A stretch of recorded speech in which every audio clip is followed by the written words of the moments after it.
What's up, guys? It's KB. Make sure you subscribe to the Underground Sports Philadelphia YouTube channel. Click the bell icon down below so you don't miss a single video from us. And thanks for tuning in to another video from Underground Sports Philadelphia. Now let's get into it. Philadelphia, baby, you're going to love it. Best sports fans in the world. Actually, the worst, but that's what makes them the best. What is going on, everybody? Welcome into episode number 459 of Underground Sports Philadelphia.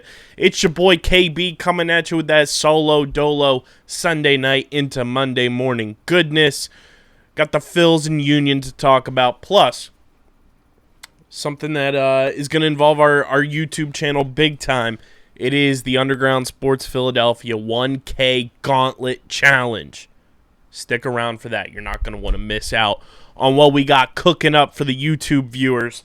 But make sure you guys are following us on the socials at Underground PHI on Twitter, on Instagram. Follow me on Twitter at KBIZZL311.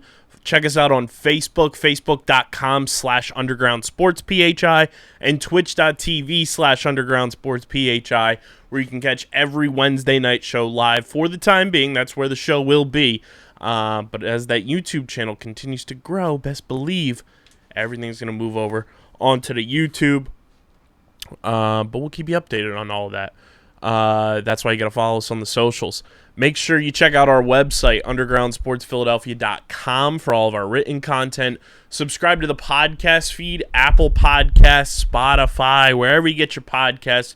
We are there. It really does go a long way when you guys subscribe to the podcast feed. It helps more people find the show, helps us get on those charts and increase the numbies. Plus, we want those 5-star ratings and reviews. We want to hear from you guys. So go check us out, Apple Podcasts, Spotify. Leave those 5-star ratings and reviews. Your thoughts on the Phils, the Union, the Eagles, the Sixers, and anything in between. Leave us your fun old school baseball player names, all that good stuff. Go to all of our podcast feeds. Leave those 5-star ratings and reviews. And, of course, check out the Underground Sports Philadelphia YouTube channel. Subscribe to the YouTube, where you get full video episodes of every single Underground Sports Philadelphia podcast.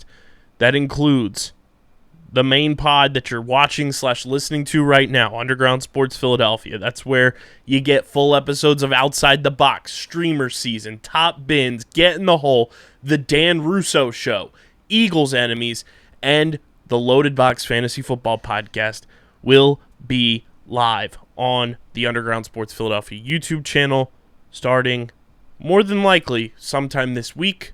It's fantasy football right around the corner. My draft is this week. Got a lot of stuff going with that. So make sure you subscribe to the YouTube channel. Smash that like button. Ring the bell icon so you don't miss a single second of the content that we're putting up out there. And comment down below, like I said. And that Underground Sports Philadelphia Road to 1K Gauntlet. So we are curating a challenge from every single podcast on our network for the Road to 1K. Streamer Season kicked this thing off. Where Dylan, my co-host, Dylan Mazzola, an Underground OG, he will be cosplaying in a fan-voted upon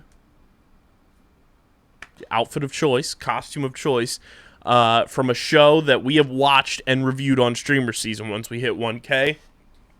And I threw my half of the gauntlet down for Streamer Season, where if the YouTube channel hits 1,000 subscribers, I have never watched Game of Thrones. I have a personal vendetta against the show, but we are watching House of the Dragon for Streamer Season for the next 10 weeks, and now a Season 2 as well, at the very least. But if we hit 1,000 subscribers, I will be watching Season 1 of Game of Thrones. The challenge is out there. From there, Matt and I will be putting our own challenge out for Underground Sports Philadelphia. DJ and I will be putting out our own challenge from Outside the Box. Ben and Steve will be putting out their own 1K Gauntlet challenge from Get in the Hole. And Matt and Dom will also be putting one out from Top Bins. And I'm going to try and see if I can get Coach Russo to get in on the fun for the Dan Russo Show as well. And maybe ask some of our Eagles Enemies guests along the way if they have any thoughts on a challenge once we hit 1K for me to tap into. But subscribe to the YouTube channel. Subscribe. We are 775 subscribers away from 1,000. Let's make that thing happen. Big thank you to our sponsors who make this show happen. Main Auto LLC, Ducharme's Pro, Foot Security 21 Security Systems, Paul J. Gillespie Incorporated, and of course, the Dental Wellness Center of Vineland. Tomahawk Shades, the best small batch eyewear in the game. Go to TomahawkShades.com and use code USP at checkout on your sunglasses, your blue light glasses, prescription lenses, and anything in between. TomahawkShades.com, code USP at checkout for 25% off your order at TomahawkShades.com. Kenwood Beer, guys, they dropped some of the most fire merch I've ever seen in my life this past weekend. The Kenny rope hat, I have it coming on the way, and they got the It's a Bad Day to Be a Kenny shirt in their store as well. And you guys can also use the Kenny tracker to see who's got Kenwood Beer on tap in the Philadelphia area. You got to be 21 or older to do so, and of course, please drink responsibly. And the homies over at Bino. Go to BinoBoard.com. Check out the boards, the accessories, the merch and apparel. BinoBoard.com. And when you go to checkout, use code USP for 25% off your order at BinoBoard.com. Let's get into it. The Fightin' Phils. Yes, they may have lost on Sunday, but you know what? They've been so red hot and so good. Every team loses a bad game, and that's exactly what Sunday was to the Pittsburgh Pirates. They lost 5-0, but they go 6-1 on this homestand. They sweep the Cincinnati Reds in 4 games, and then, not this homestand, this week, I should say, because they had the Mets series as part of this homestand as well. But throughout this homestand, they took one of the games from the Mets. Math is hard, guys. So they go 1-3, 5-3, 6-7-4 on the homestand of 11 games. That's not too shabby. And now you head on the road for 6 games before you come back home for 6 against Arizona and San Francisco, which I believe is the last West Coast road trip of the season. Yes, it is. I mean, Houston and Atlanta are on the schedule as well on the road, and Chicago, but out west. So we'll have some late-night Phils this coming week with that Friday game against San Francisco, and then 9:40 p.m. Eastern Time starts out in Arizona starting on Monday. But the Phils did the damn thing, holding it down at home, go 7-4. They are now sitting at a whopping 72-56 on the season. The Braves lose again on Sunday Night Baseball to the St. Louis Cardinals. So the Phils are 6.5 games behind the Braves, and this is where I'm at right now, ladies and gents. Because with everything with the postseason and how the additional wild card coming into play and how the matchups will work, if the Phils end up being that second wild card team, they'll play the best of 3 series. A best of 3 series down in Atlanta because Wild Card 1 hosts Wild Card 2. And then Wild Card 3, which right now is the Padres. Don't know how much longer that's going to last, but we'll see. They would go to St. Louis for 3 and play the Cardinals in a 3-game series. I want the Phils to have home games for this playoff series more than anything because Matt and I promised you guys, if you're a long-time listener of Underground Sports Philadelphia, Matt and I said way back in the day, Dom and I said way back in the day, Dylan and I said way back in the day, the year the Phils make the playoffs and end this playoff drought, we're going to a playoff game. Like, we're going to make it happen one way or another. And right now, the Phils being 6.5 back in the wild card of the Braves, it's doable. Those Braves series down the stretch here in September are going to be so meaningful that I'm exhilarated for it. You know, what are the let's see. Let's take a look at the schedule of what games are home and what games are on the road. So it's 3 in Atlanta and 4 at Citizens Bank Park. 7 games left. Like, that is literally the lead right now. So if we can go into that road Atlanta series with some stuff on the line, man, like That's all I need. That's all I want. I want those 2 Atlanta series remaining to be like playoff scenarios, and we might just have to go to 1 or 2 of those games towards the end of the season in September, because those games are going to be so electric if the Phils are within reach. Like, the way the Phillies are playing right now and who the Braves have left on their schedule. Like, I'm going to pull up the Braves schedule for you guys here. So, going into Monday, the Braves have an off day. The Phillies play. That's another huge piece of elevation there for the Phils. They can gain some ground if they can beat the Diamondbacks. The Braves have 3 at home against Colorado starting on Tuesday, and then their weekend series is against Miami at home. So the Braves are at home there. Then they go out west for a long West Coast road trip. 2 in Oakland, day off. 3 in Seattle, 3 in San Francisco before they come to Philadelphia. Before they go back home to play the Phils. Then they play Washington for 3. Then they come to Philly for 4. Then they play Washington for 3. Then they play the Mets for 3. And then they go to Miami to end the season. That's the Braves schedule. The Phils schedule the rest of the way. Arizona for 3. San Francisco for 3. Off day on Labor Day. Then the Phils are home for 3 against Miami, 3 against Washington. Off day. Then they're 3 on the road against Miami, and then the first Brave series on the road. Then off day. Then they play Toronto for 2 at home, Atlanta for 4 at home. Off day. Then the Phils end on a long-ass road trip, but it's 3 against the Cubs. Hopefully you get revenge from the post-All-Star break series and you sweep the Cubs at Wrigley. Then you have 4 against the Nationals, and then 3 on the road against the Houston Astros. I'm saying there is truly an opportunity for the Phillies to end up in second place in the NL East if the Braves collapse. Like, that Braves schedule is not easy. That is not an easy schedule. Colorado is a wild card every single time you play them. Miami, they're always out for blood. Seattle's a playoff team. San Francisco's fighting for their playoff lives. 2 series against the Phils, and then a series against the Mets. That's a tough-ass schedule down the stretch for the Braves, and it leaves the door wide open for the Phils to potentially be sitting in second place in the NL East come the end of the season and hosting that wild card series against the Braves. Like, the Phils would be at home, which would be immense home field advantage. First postseason series since 2011 at the Bank.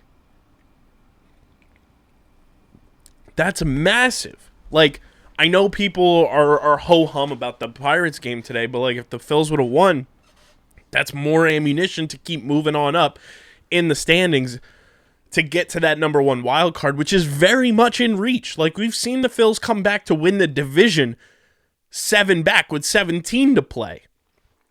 In play for the Phils right now, rest of the season, how many games are left?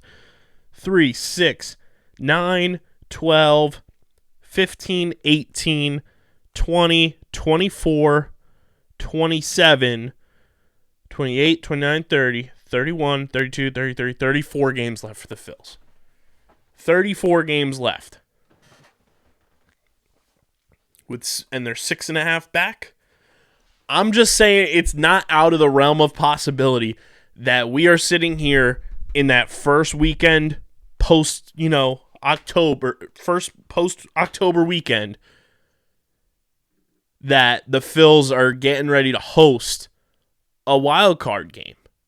That's crazy to think about, but it's truly within grasp if the Phillies can continue to play legit baseball like they have been since they fired Joe Girardi. Bryce Harper's now back, gets the unbelievable, ovation coming back to the Bank. He hits that 2-run RBI single in his first at-bat to drive guys in and get the place absolutely buzzing. This team is a problem, and Bryce said it post-game when he was on with Tom McCarthy and John Kruk, saying, like, this team's going to be a problem when we get to the postseason because we are so talented. This lineup has Gene Segura hitting 8th in a normal lineup. That's crazy to think about. Gene was the number 2 hitter last year in this lineup. The way that the Phillies are clicking right now is like a god dream for this team. You're going to have September call-ups where you get to add 2 more guys to this team. More than likely, my guess would be, I don't know what pitcher you're going to add because you can only add 1 pitcher, but my guess hitting-wise is like either Johan Camargo or Jairo Munoz comes up. That would be my guess. Brandon Marsh is on his way back, too. He got activated from the injured list heading into the weekend, so that's also big for the center field defense. Get Matt Vierling back on the bench a little bit and not expose him as much. But, like, it's wild to think that come the end of September, if things go the way that we envision them, the Phillies could be getting set to be hosting a wild card series against the Atlanta Braves to end their playoff drought of 10 years. Call me crazy, but I feel like it's in the cards, and I feel like it can really happen. And it all, the journey to that starts Monday night against the Diamondbacks. You got to take care of business when the Braves are not playing and just continue to, chip away at some of the ground that's there. And then when you play the Braves, you got to go all out, balls to the wall, pedal to the metal, and really take it to them in those 7 games that you play them, because that's where you're going to make up the most ground, obviously. But call me crazy, Phillies, Braves, these 2 final series in September are going to be like a playoff atmosphere down in Atlanta and in Philadelphia, and I'm totally here for it. It's going to be fucking electric. And thinking of all of that, we're going to be probably putting some props over with our homies over at Pickup because of this. This math that I've been mathing. You guys can go to playpickup.com, start playing the hottest headlines in sports, including the season-long NL East run differential prop that we put up way back in March and April for the NL East. You guys can rack up points on your fan profiles, cash them in for prizes on the Pickup Marketplace. That's playpickup.com.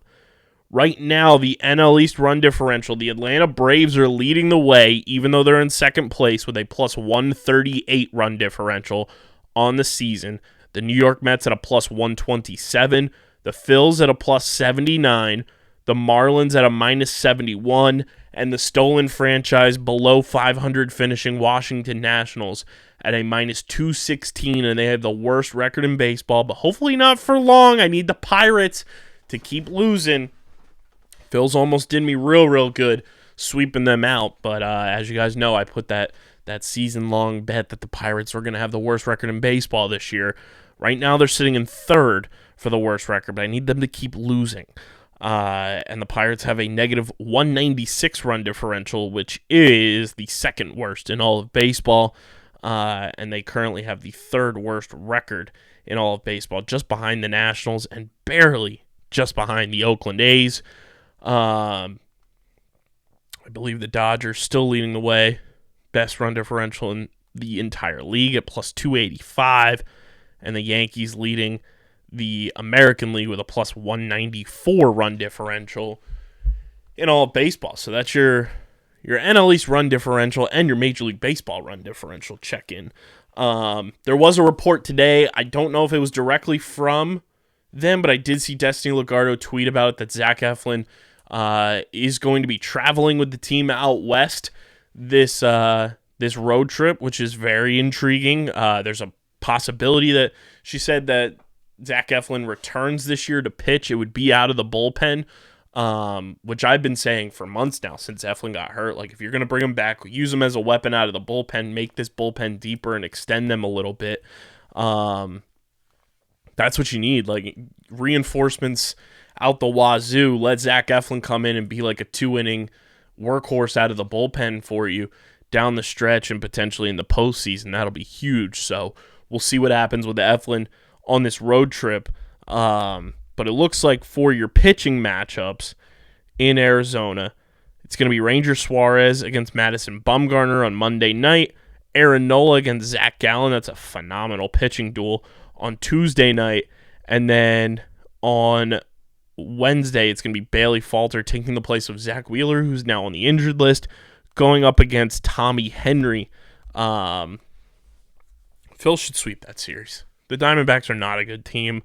I don't even know what their record is, to be honest. I know they're in last place or close to last place in the NL West. They're 59 and 67. You should be able to sweep the Diamondbacks. Go out there, take care of business. Do not take them lightly. Just go full throttle and head to San Francisco after this series and absolutely kick the Giants in the teeth and pretty much eliminate them from playoff contention is what the Phils can do when it comes to the San Francisco Giants this coming weekend. The Giants are now 7.5 games out of a wild card spot. They're donezo if the Phils can take care of them, which is pretty awesome. But yeah, it's good vibes right now with the Phils. 72 and 56. I think I put the Phillies in for, how many wins did I say? For the Fightins this year. I know we posted it on our Instagram. Let's see. Matt and I had our preseason win predictions. Matt had 85. I had 89. So we'll see how those wins all play out for us. But I mean, we're both super close in terms of getting to those win totals, which is pretty freaking awesome. Because who would have known, end of May, that's where the Phillies would be with Joe Girardi at the helm, on pace for 68 wins, and now they are well on their way to, I don't even know what their win pace is right now. Let's see if I can pull this up. Phillies win pace.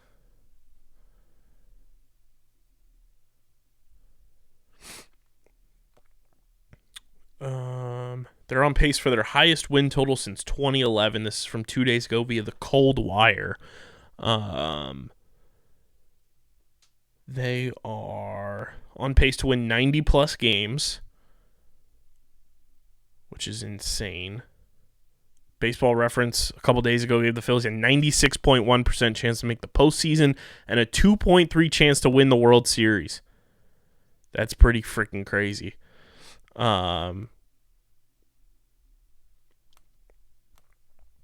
Let's see. Do they have an actual win pace? Oh, look at that. Sports Illustrated. Ben Silver. Shout out. Shout out to Ben Silver. Talking about how the Phillies could win 96 games and host a postseason series. Do I follow Ben?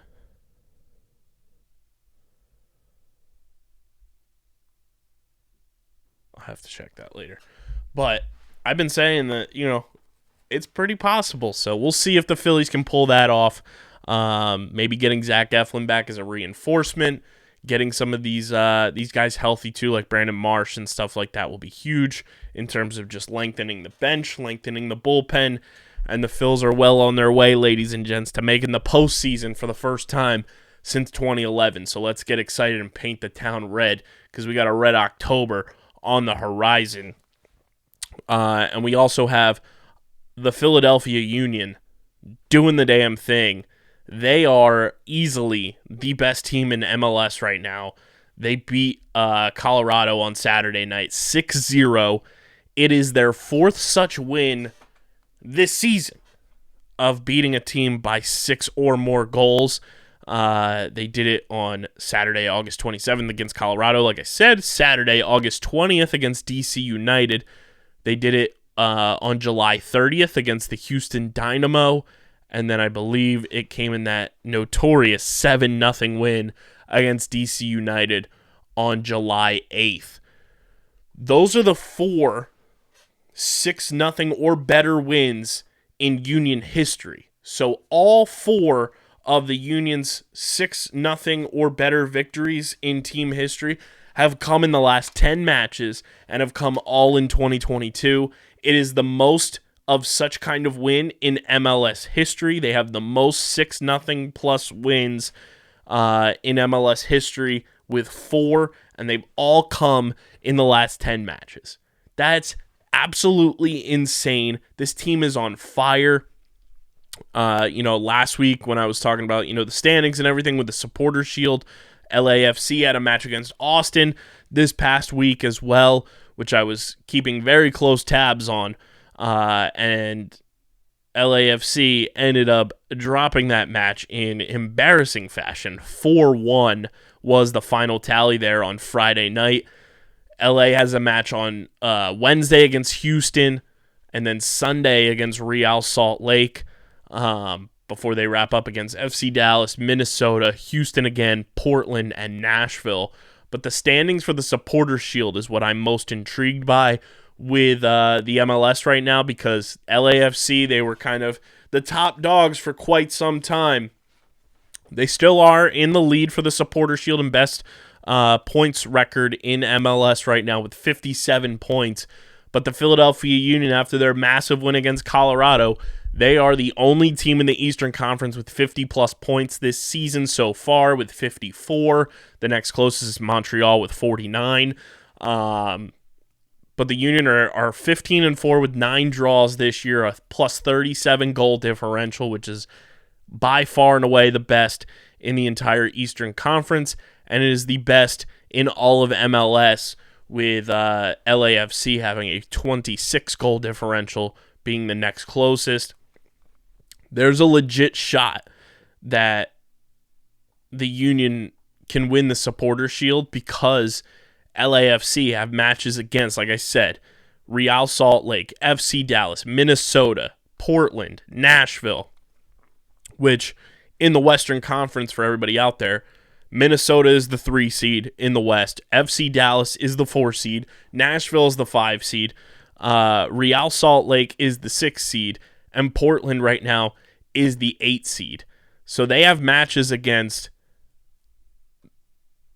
the top teams in the West, like all top teams in the West the rest of the way for LAFC, where the Union the rest of the way have matches against Atlanta United on Wednesday, the New York Red Bulls on Saturday, Orlando City the following Saturday, Atlanta United on September 17th, September 25th their match against Pachuca, which I don't know if that counts towards their overall record or anything like that. Then they have a match October 1st against Charlotte, and then they wrap up at home against Toronto on October 9th, which for the people at home, so that is Atlanta United twice, the Red Bulls, Orlando City, Charlotte, and Toronto. The Red Bulls are the 4 seed, Orlando's the 5 seed, Atlanta United is the 11 seed, and Charlotte is the 12 seed in the East right now. Biggest match is against the 4 seed in the East, who are 10 points behind the Union. I think the Supporter Shield could be coming back home. The Union obviously won the Supporter Shield back in 2020. I think there's a real legit shot that they could end up winning the Supporter Shield again in 2022. Bring that thing home. Andre Blake has been playing phenomenally. This offense, in terms of production, has been absolutely unstoppable. In that match against Colorado, Gazdag scored, I believe, 3 times. Yes, hat trick for Gazdag. Julian Carranza, my guy, scored as well. Corey Burke scored. Matthew Real scored in this one as well. And they limited Colorado to 6 shots in this entire game, where the Union had 26 shots. Possession percentage was 60-40 in favor of the Union. They played a clean game, no yellow cards, no red cards. Union were only offsides twice. They only had 3 corners. They outpassed Colorado. They almost doubled them up, 530 to 354. It was just a beautiful match for the Union, and they just continue to dazzle and blow people away in the MLS right now, which is just fucking awesome. Like, I'm so stoked to watch this team continue to progress and continue to just develop and play as well as they have. And if you're not paying attention to the Union, I don't know what you're doing, because it's a successful team in Philadelphia, and they always are. They're the most consistent team in the city, and they deserve as many eyeballs as you're giving the Eagles in preseason games that they're getting blown out 48-10 because they're playing guys who aren't going to be on this team next week. Just saying. Yeah, the Eagles lose to the Dolphins. The Dolphins were playing their starters. Nothing to be up in arms about. It's going to be fine. We'll see who gets cut, in the coming days with roster cuts going down to 53. I have no idea who's on the bubble because I didn't watch a lick of preseason football because I am not a sicko when we have a playoff-bound baseball team, a playoff-bound soccer team. There's things that you should be watching over preseason football that doesn't mean a goddamn thing. And speaking of like I said at the top of the show, I watched episode 2 tonight. House of the Dragon, the Game of Thrones spinoff, is here. We are breaking it down every single episode of Streamer Season alongside with She-Hulk breakdowns on those same episodes with myself and Dylan Mazzola. But go check out the first episode. It was a blast to record. I'm sure I'll be watching the episode again as well. But make sure you guys submit your Dragon Scrolls. That's what we're calling our fan-submitted theories over there for House of the Dragon. And yes, I'm plugging it on this show because I think Streamer Season deserves that love. Not just because I'm a host on it, but because I think it's a successful product you guys should be paying attention to. And it's part of our Underground Sports Philadelphia YouTube Road to 1K Gauntlet Challenge that if we get our YouTube channel up to 1,000 subscribers, I will watch Season 1 of Game of Thrones, which I never watched Game of Thrones. I have a personal vendetta against it because of my entire family watched it when it was out, and I got subjected to watching, long story short, Game 7 against the Raptors, which ended up being the Kawhi shot, not in my superstition playoff chair that I watched every Eagles Super Bowl road to the Super Bowl and the Super Bowl in that chair, and every single Sixers playoff game that year in that chair for the games that I was not at. And then the Kawhi shot happens while my entire family's watching Game of Thrones, so superstitious about it. I excommunicated Game of Thrones from my life, but we're watching House of the Dragon for Streamer Season, so I put the 1K Gauntlet Challenge out there. Everyone in life chooses a show to be a hipster over. I have that belief. And what was mine? Well, I guess mine wasn't a show, but like for a while, the Netflix movies like Bird Box. Still haven't seen that. Neither have I. Yeah. But like, I can't think of one right now, but I'll think of one. But point is, Kyle's hipster show was Game of Thrones because everyone, rightfully so, everyone was watching it. They probably shoved it down his face. That, and then the Kawhi shot happened. That's also true. But if we reach 1,000 subscribers, I'm not even putting a time stamp on it for, by this date. Just, we hit 1,000 subscribers, you guys get me watching Game of Thrones. I will live tweet my experience. I will record my face for certain episodes that Dylan says, hey, you should have, reaction moments to this episode. Yeah, if we get him that to will watch happen. it, we all know which ones he has to live. That will happen. I will live tweet it. I will update everybody on my experience. But 1,000 subscribers is just Season 1. Season 1, 1,000 subscribers on the YouTube channel. Kyle watches Game of Thrones. And that's how he gets hooked. It's the Underground Gauntlet. Think of it like Thanos collecting Infinity Stones. We're going to have challenges from every single podcast on our network.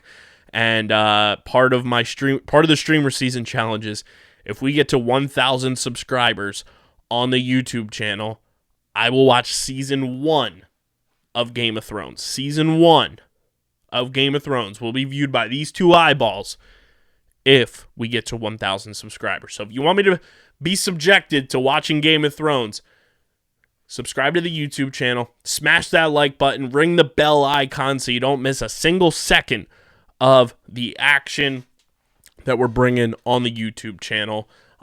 Full video episodes of Underground Sports Philadelphia, Outside the Box, Get in the Hole, Top Bins, Streamer Season.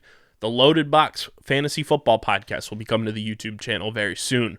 The Dan Russo Show with myself and Coach Russo, Eagles Enemies. All of that is on the YouTube channel, so you don't want to miss a single second of that. Subscribe. Follow us on the socials at UndergroundPHI on Twitter and Instagram. Follow me on Twitter at KBIZZL311. Check out the website, undergroundsportsphiladelphia.com, for all of our written content. And if you want to sponsor the podcast, be advertising with us, be a partner with us, Email us at undergroundsportsphi@gmail.com. Subscribe to the podcast feed as well. That's where we got our start. Subscribe to the podcast feed. That still matters. Even though we're pushing the YouTube as well, subscribe to the podcast feed, Apple Podcasts, Spotify, wherever you get your podcasts, we are there. Subscribe to the YouTube channel, like I said. And big thank you to our sponsors who make this show happen. Main Auto LLC, Ducharme's Pro Foot, Security 21 Security Systems, Paul J. Gillespie Incorporated, and the Dental Wellness Center of Vineland. Tomahawk Shades Pickup, Kenwood Beer, and Bino Board. All of their info and our promo codes and links are all in the description on YouTube and in the show notes on audio. This has been episode number 459 of Underground Sports Philadelphia. Let's go, Phils. Let's get to that number one wild card spot. Let's make that happen. I need it like I need oxygen. I want the Phils hosting that wild card round series against the Braves rather than having to be in Atlanta for it. And let's keep it rolling for the Union. Let's bring that supporter shield home where it belongs. Let's keep it rocking and rolling. We'll be live on Wednesday night, twitch.tv/undergroundsportsphi with myself and Matt, talking Phils, talking Union, and a whole lot more. Probably fantasy football draft prep from yours truly, and checking in on Matt's best ball journey because my fantasy football draft will be on Thursday night. Got a lot going on this Thursday. It's going to be a doozy. But I'm your boy KB. Let's get the YouTube channel to 1K. I appreciate the living hell out of you guys. You're the fucking best. And until Wednesday night for episode 460, this has been 459 of USP. I'm getting the heck out of here and signing off. Peace.